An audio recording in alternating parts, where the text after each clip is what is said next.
Welcome to Critical Damage, Emerson's #1 gaming and esports talk show. I'm your host, Karin Hansen, and joining me are Ian Copeland and Aiden Owen.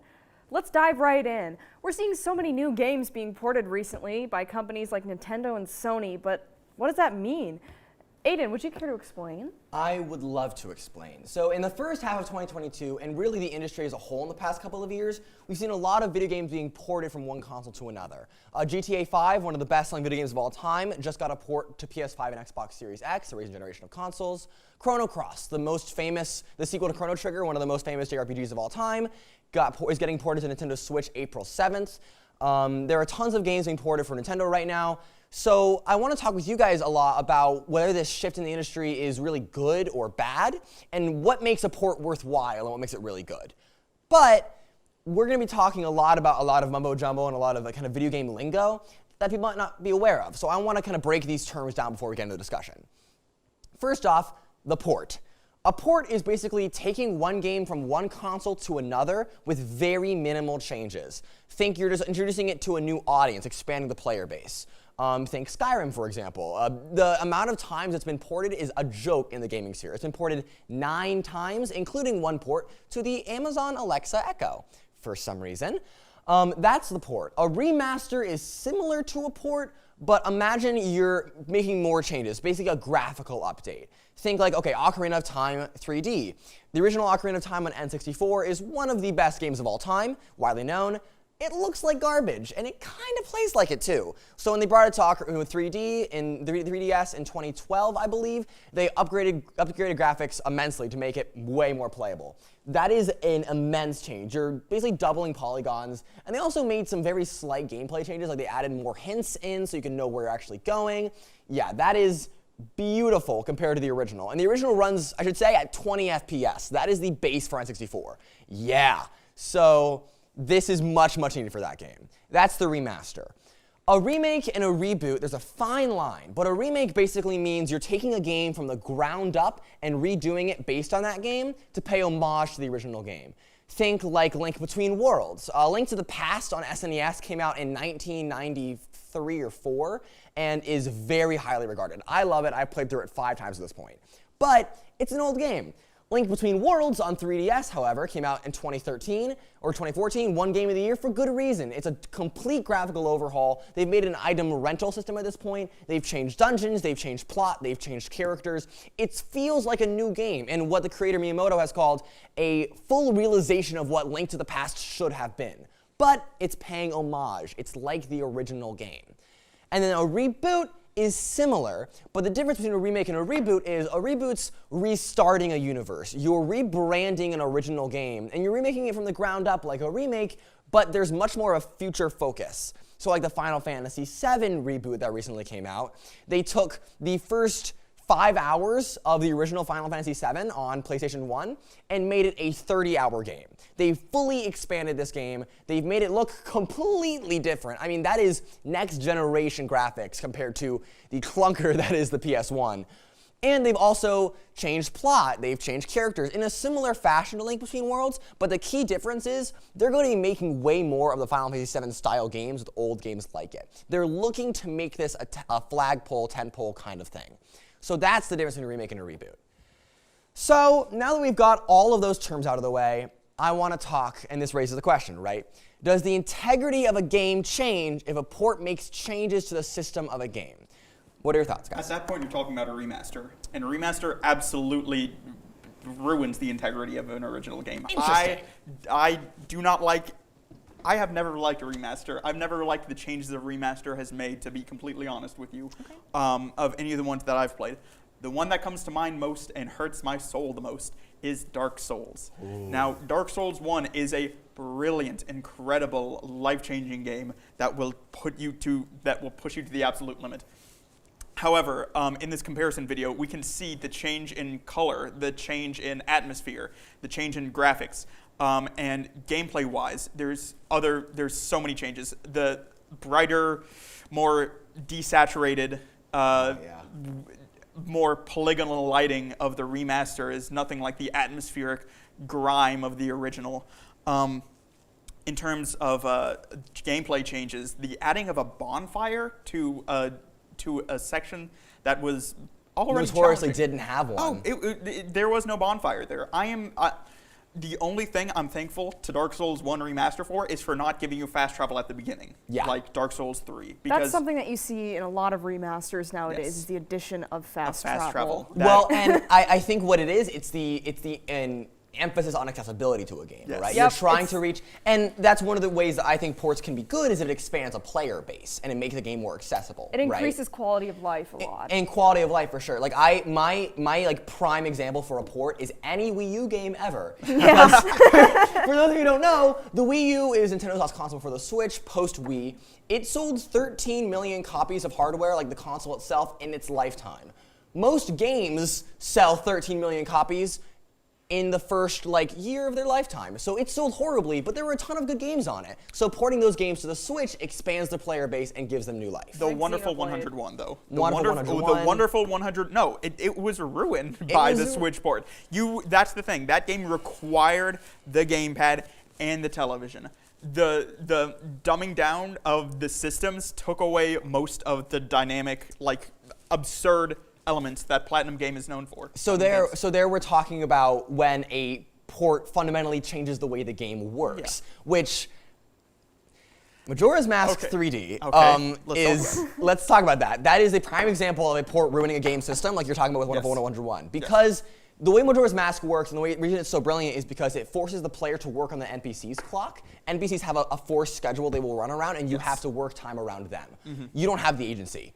Majora's Mask 3D gives you a at-the-ready game clock and ruins the basic spirit of the game. Yeah. What you're talking about there with Wonderful 101, that's a very valid point, is if a port changes the way the original game was intended to be played and intended to be felt, it's not worth it. In my opinion there, go back, play the original. Yes, absolutely. Well, that's the thing, is I think we're considering them to be on the same plane right now, when I think they're entirely separate games. An original game and a remake, a port, a remaster, whatever, I think they're totally separate from one another.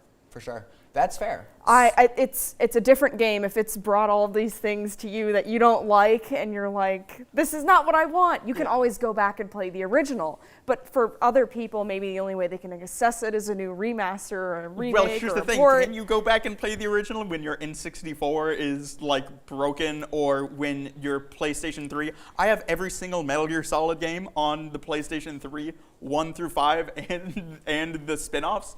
That is the only place I can play all of those games. I would love more ports of Metal Gear Solid, and I like ports. I do not like. But don't remaster. change the game. Please, God, do not change those games. Those games are flawless. Well, and to make the conversation more kind of relevant, we're seeing that now with Chrono Cross is being directly ported, GTA is being directly ported. We know these are good games. We don't need to change them. Yes. So I think what we're saying is, don't change the game. Just let more people play it. Yes. That is, I think, the core of my message. I think more people also need to understand that not everything needs to be extremely amazing graphics or extremely That is a up to full date. nother topic. I could go for a while. But anyways, and I think, reboots are also an interesting topic too in that sense. And we could talk about that for a while.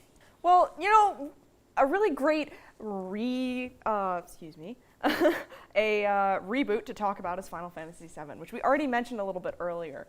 But even though it's Final Fantasy VII Remake, it's really a reboot. It's a new game entirely. Because they're going to an entirely new battle mechanic. Even though it's inspired by the original turn-based one, it's still live action. They've quintupled game length. Exactly. Yeah. And characters that should have died are living now. My fan fiction lives on. Yeah, exactly. But there's tons of new additions that we weren't really expecting to be in a remake, way more than would be in a remake. There's more Sephiroth, which I'm a fan of. Always. I'm a fan of too. I think we're all I don't a think fan of anybody more isn't a fan Pro of it. Sephiroth. Okay, I'm glad we clarified that. And it's so tough to discuss because there's not really a game in the sphere right now that is this level of reboot, right? Yeah. We haven't seen a game, a company like Square Enix take an original game and then fully reboot it like this before, I don't think. Nope, and it's gonna get a whole series too. Oh, I think it's gonna be 5 or 6 games. It or will. something. It's sold gangbusters. Anyways, we could talk about this all day, but we only have so much time. Let's go to Jack Ryber with the gaming news. Thank you, Karin. Welcome to Gaming News, everyone. Let's get into it. Elden Ring was released to critical acclaim last month, and Bandai Namco has taken note of the game's success. All staff members at From Software, the developers behind Elden Ring, received a 58,000 yen bonus since the game's release. Bandai Namco hopes this will improve working conditions for the From Software staff. PAX East is coming to Boston. From April 21st to the 24th, you can visit the convention's massive expo hall to experience new game demos, participate in cosplay contests, and meet some of the industry's biggest developers. Some of the folks you can expect to see at the event are Larian Studios, the developers behind Baldur's Gate 3, Gearbox Software, developers of the Borderlands series, Koch Media, and Focus Home Interactive. The Evolution Championship Series, also known as EVO, is back in Vegas, baby. The FGC's finest will duke it out in 9 different games from August 5th to the 7th. This year's lineup includes Street Fighter V, Guilty Gear Strive, Dragon Ball FighterZ, and Skullgirls Second Encore, just to name a few. EVO's schedule is working a little differently this year. Historically, Street Fighter closes out the series of competitions, with the exception of Super Smash Bros. Ultimate most recently. This year, the games will be ordered by number of entrants, so the most popular game will be played last. Will we see Street Fighter close out this year's EVO? We'll just have to wait and see. But my money's on Dragon Ball FighterZ. That's all for gaming news. I'm Jack Reiber. Back to you, Karin. Thank you, Jack. We're going to take a commercial break, but when we come back, we'll be discussing the future of in-person events and upcoming games. Stay tuned, and we'll see you after the break.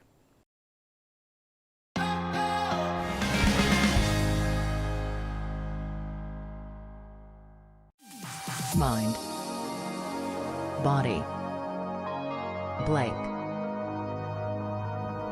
Hello, ladies and gentlemen. I'm DP Moran, and this is Mind, Body, Blank. 5 contestants.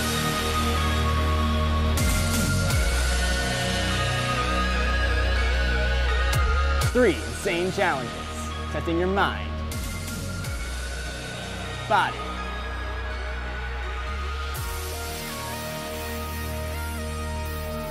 and for the final challenge,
Welcome back to Critical Damage. Remember to follow us on Instagram at CriticalDamageEC.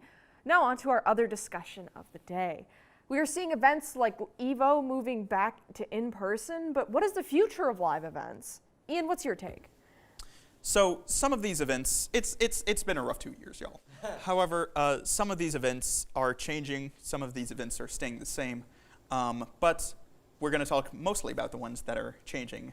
The one that's really on my mind, and probably on a lot of people's mind, is E3, the classic, as old as older than most of us. Something happened. Something happened at E3, and quite frankly, I'm not really sure what.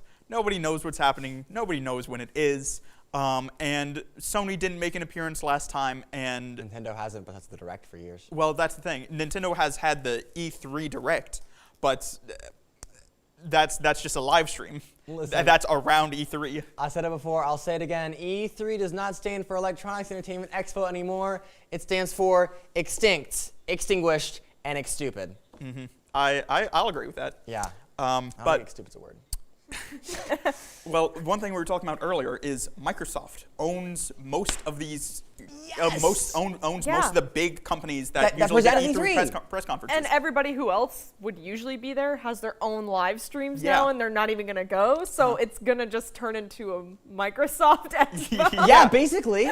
Well, that's the thing. I don't understand why Microsoft doesn't have their own conference, because Microsoft as a larger company has done live streams in the past for Windows 11, for things like that, but They were probably waiting for everybody to drop out of E3 so it could just be there. E3 is The our M3. M3. I mean, I assume it's just them not wanting to step on Sony and Nintendo's toes because Sony has followed Nintendo's direction with the state of play. But at the same time, the big three is Sony, Nintendo, Microsoft, right? Okay. The companies that used to present at E3, Activision Blizzard, Yep. Bethesda, Both owned by Microsoft. both owned by Microsoft now, Ubisoft, which is in the throes of a lot of stuff right now. Oh, yeah. Bandai Namco, Yep. and Konami, which Konami Konami's been bad for years. Yes. And Yes. EA, but EA is a whole other thing. Oh, We yeah. don't talk So, about that. I mean, E3 is up in the air right now. The fact that we don't know anything about it, like you said, it's 2 months out, and the fact that we know nothing is really concerning. Oh, yeah. So I either think it's going to be strictly online and very bad, or I wouldn't be shocked if it didn't happen at all. Yeah, because people need to buy plane tickets. People need to, like, if it's only The 2 big months event out. halls need to be rented. Yeah. It's a production. Yeah. And still, I'm fully but with you guys. things that won't change. Nintendo Directs. Ah. Nintendo Directs have been around for over a decade now. The North Star of all. Literally, that's the thing. Just follow the North Star. Nintendo Directs are literally the smartest thing Nintendo has ever done ever since, other than when the trailer in 2017